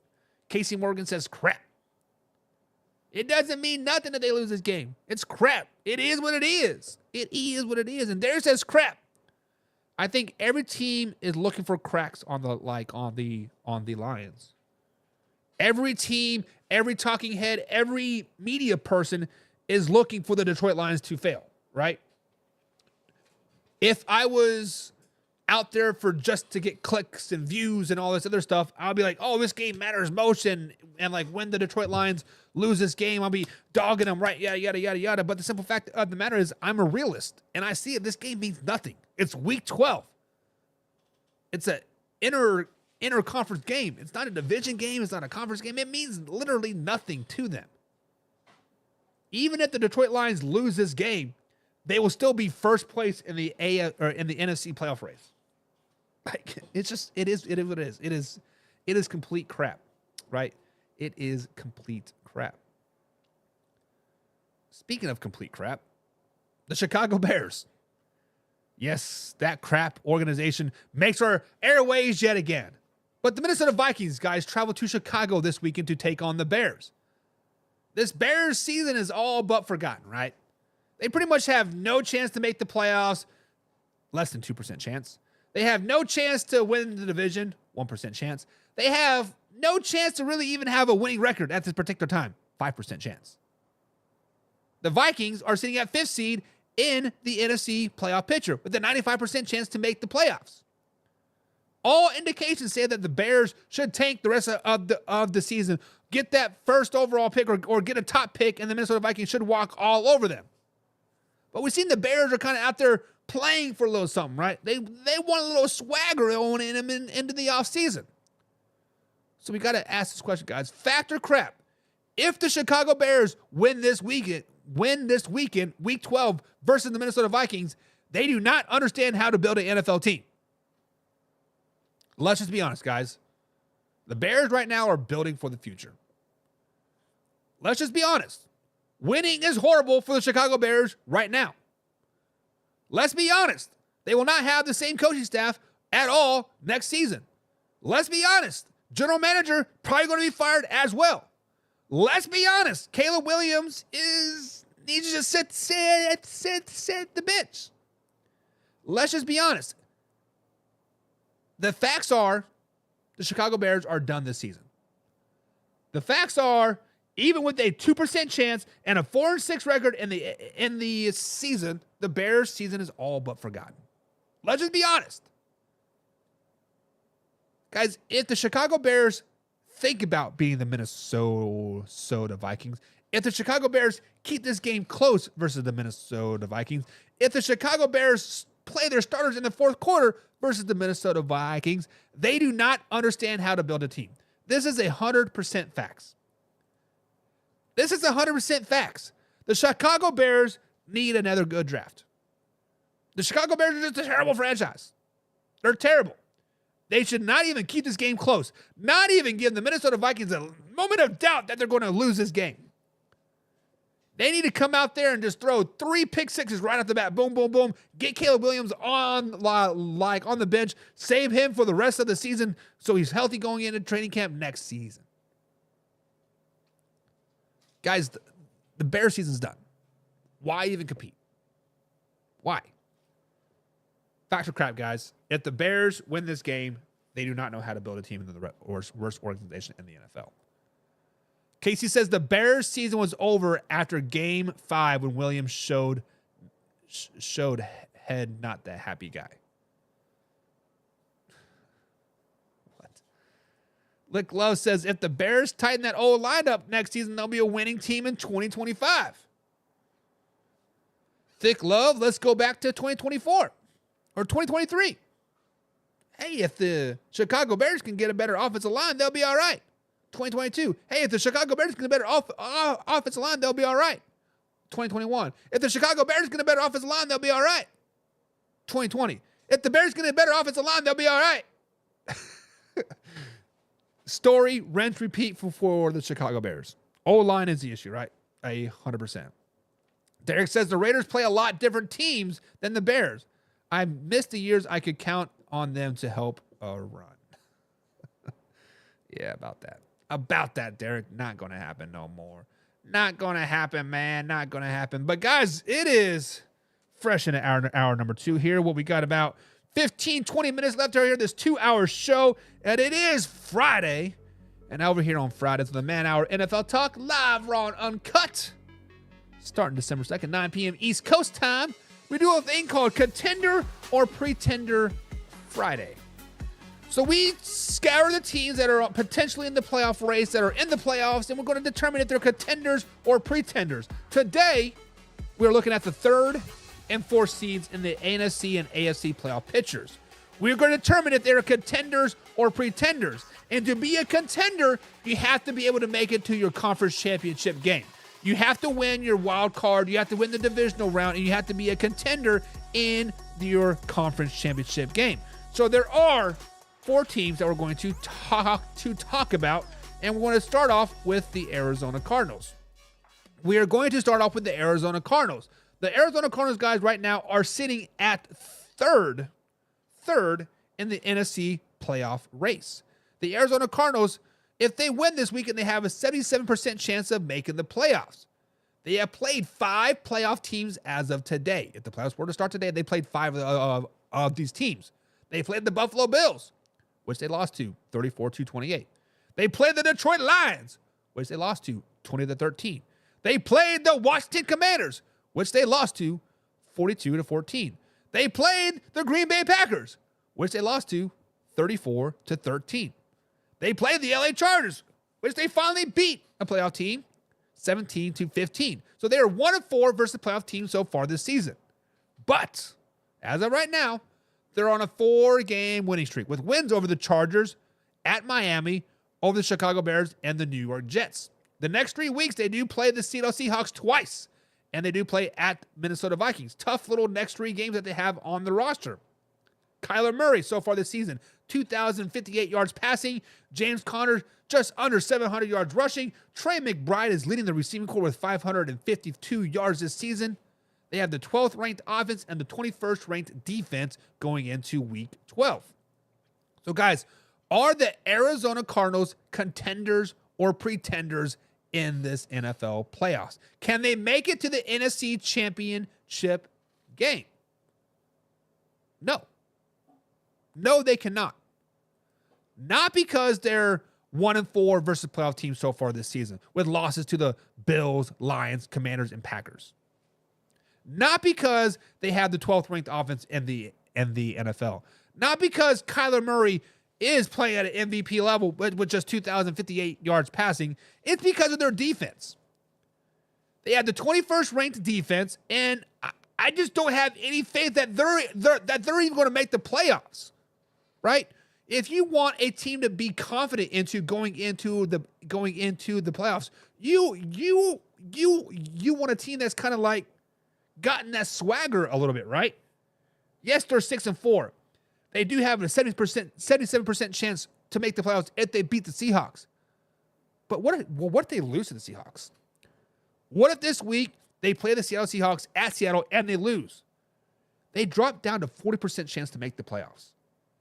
Guys, it's not even a guarantee that the Cardinals are even going to make the playoffs.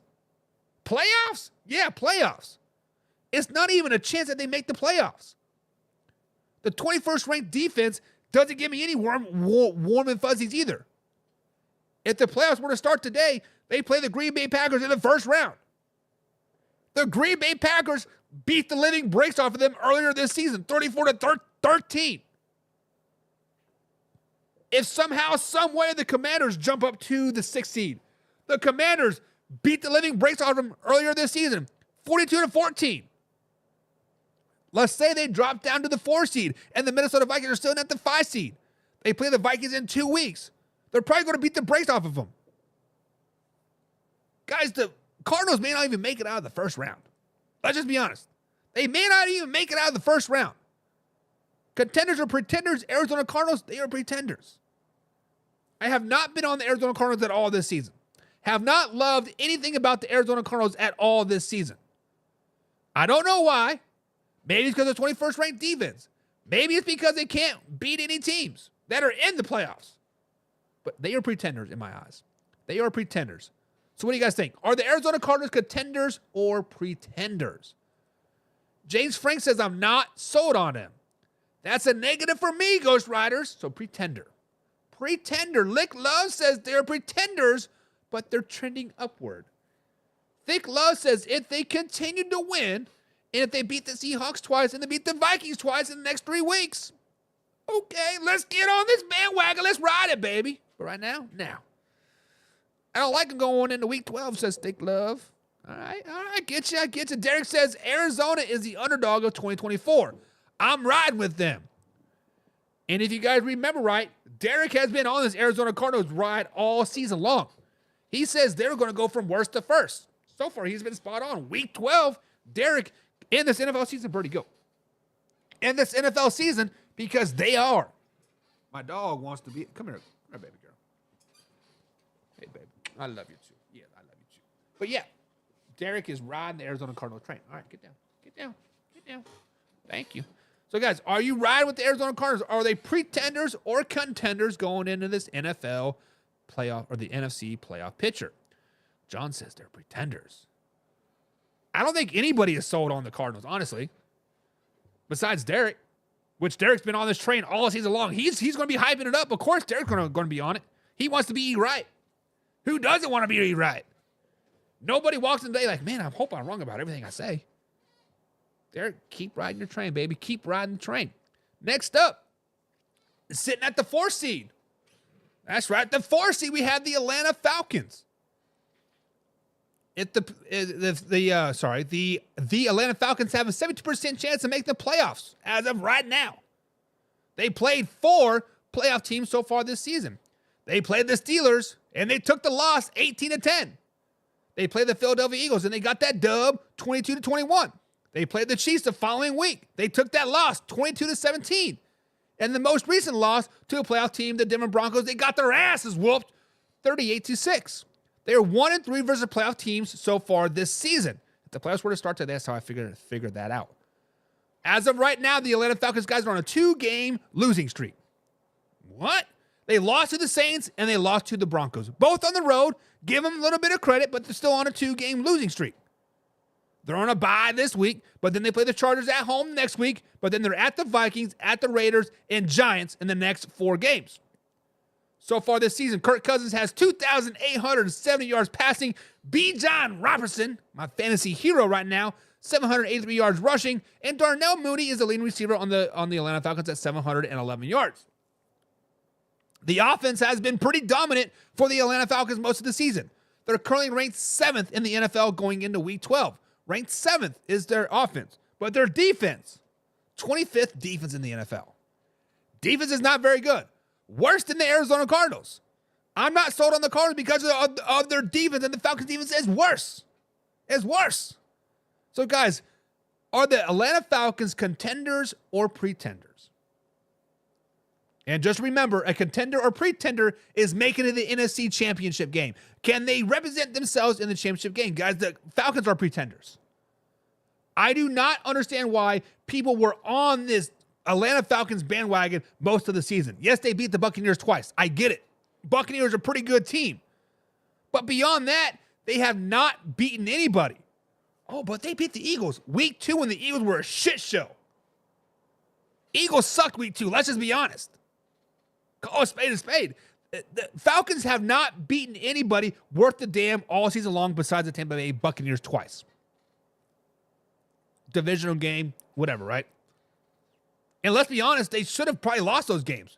Yes, Kirk Cousins had that one 500-yard game on Thursday Night Football versus the Buccaneers, but it's still a one-score game on both of those games when he's balling out. Guys, if you are a true NFL fan, and if you are saying that the Atlanta Falcons are contenders, you've been calling me clowns. What are you smoking? What is this? Nobody is picking the Atlanta Falcons to go to the NFC Championship game. If they were to start today, if the players were to start today, they would be playing the Minnesota Vikings. Yes, it would be a home game, but do you have faith in primetime Kirk Cousins taking on the Minnesota Vikings? He's going to shit in bed just because he's playing his old team. We're going to see it happen in a few weeks, right? He's going to shit his bed. But let's say somehow, some way they get past that. Right? They're the 4th seed. Then they would have to play the Eagles or the Lions. More than likely the Lions. Blowout pending. Guys, the Falcons are pretenders. They are pretenders. See what you guys are saying over here. James Frank says pretenders. Pretenders. John said the Falcons. They're pretenders. One and done. Derek says, do they sit their starters against the Giants? No. The Falcons will not have any time to rest any other starters because the Tampa Bay Buccaneers got one of the easiest schedules remaining, and they coming in hot. They're going to have to play all 18 games, or all 17 games going into week 18. Think Love says pretenders. I can see them winning a wild card game at home, though, but beyond that, no. Slow it down, baby. I think you're right. Derek says they're pretending. They're not even a real NFL team. They're just pretending to be here. We are going to Scooby-Doo them, and we're going to take off the mask and be like, oh, shit, it's the FSL Rough Riders or something like that, right? James Frank says if they played the Eagles now, Barkley would rush for 3 tutties, and Love would throw all 3. And Love would throw for 3. Defense would probably have a few takeaways. I think you meant Hurts, right? If the Falcons were to play the Eagles right now, Barkley would probably have 3 tutties. Jalen Hurts would probably throw for 3. And the defense would have a few takeaways. The Eagles defense is playing gnarly. The Eagles defense is them right now. Let's just be honest. Now let's transition over to the AFC side of things. Let's transition to a team that we've been talking about a lot today, and that's the Pittsburgh Steelers. As of right now, the Pittsburgh Steelers have a 94% chance of making the playoffs. So far this season, they have played 5 playoff teams. They beat the Falcons 18-10. They beat the Broncos 13-6. They beaten the Chargers 20-10. They beaten the Washington Commanders 28-27. And they beaten the Baltimore Ravens 18-16. They're 5-0 versus playoff teams so far this season. When you look at their schedule moving forward, week 13, they play at Cincinnati.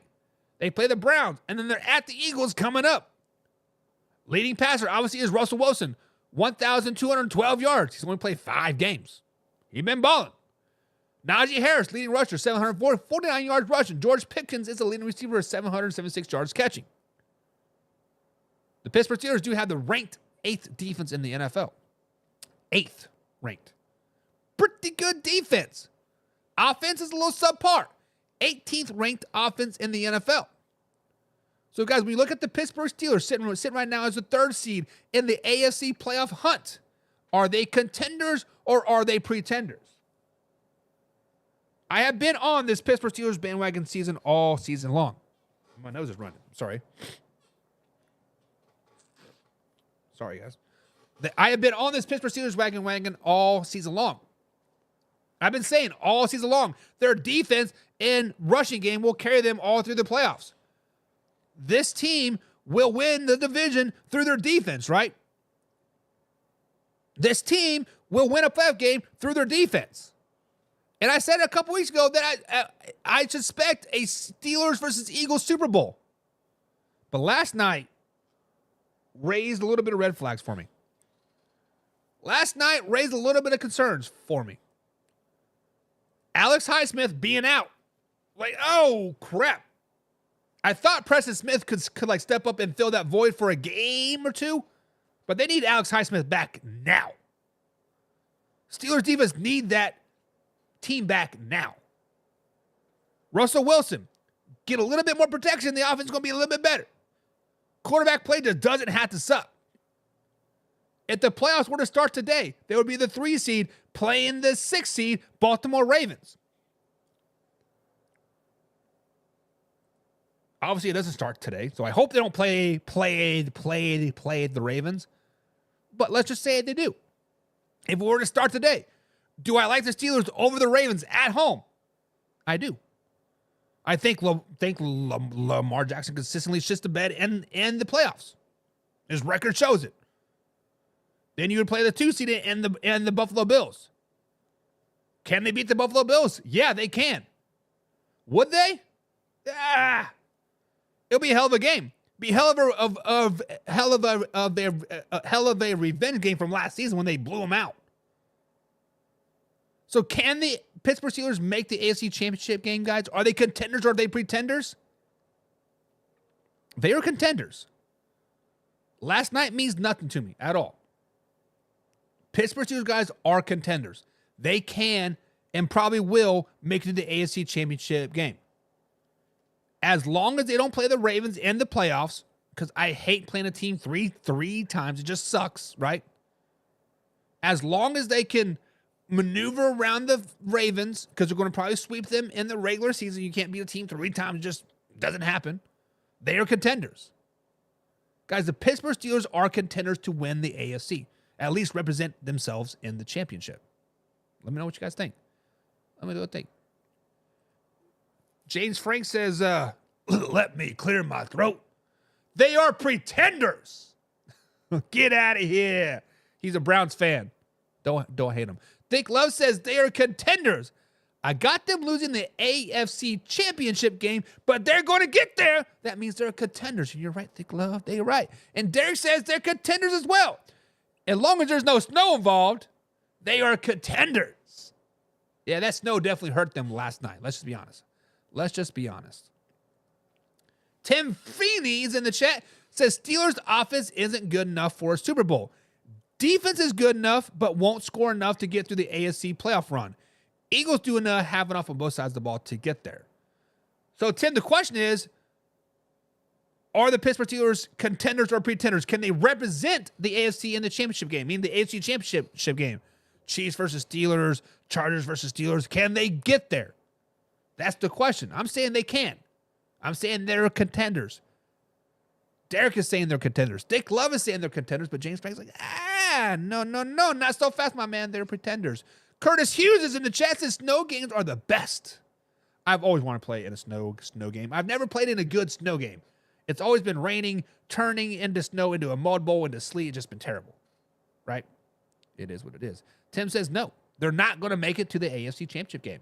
They are pretenders. And James says, I'll stand on my hill of fate for them. Live and die by that sword, James. Live and die by that sword, 100%.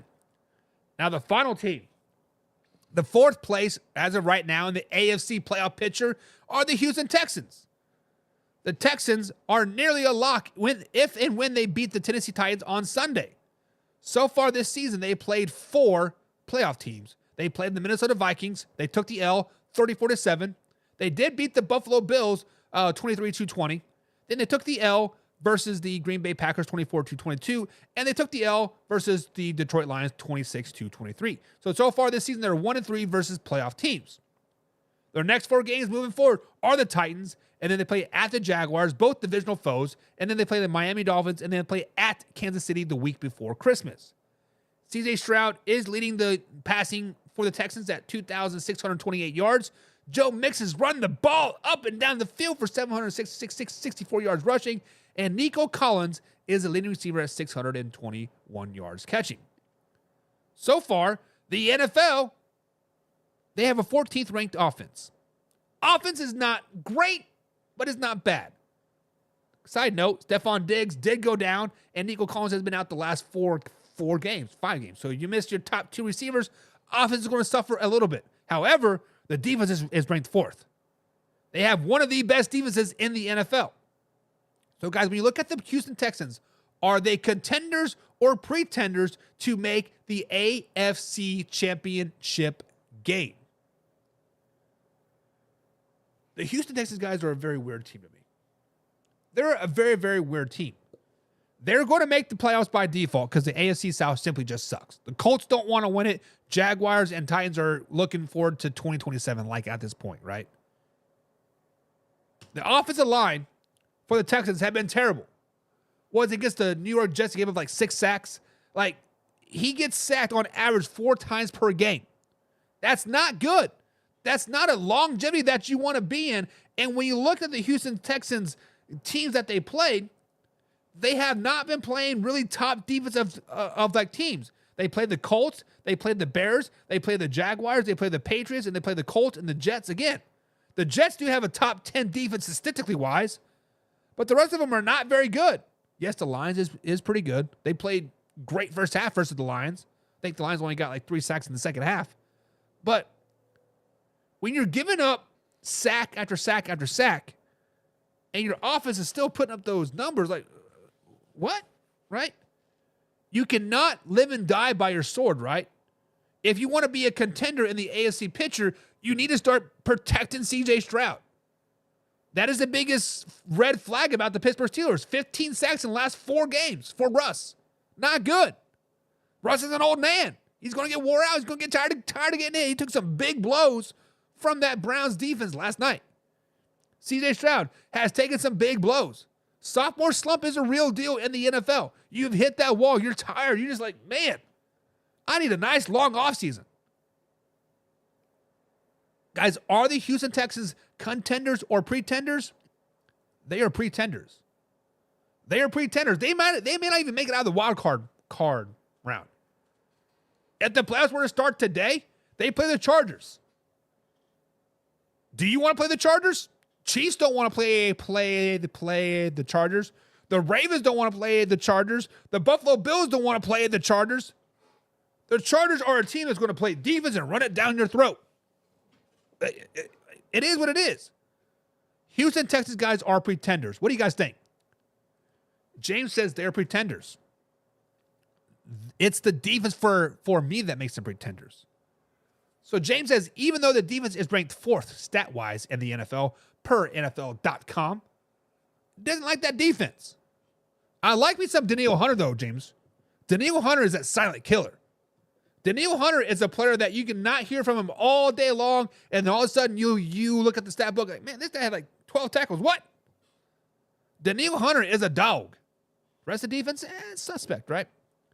Lick Love says they're huge pretenders. CJ Stroud is in a recession, or is regressing. One and done is inevitable. I can't say that word. They're going to be one and done. They're not going to beat the Chargers. They're not going to beat the Ravens or the Broncos. No matter who they play in the playoffs, it's not going to happen.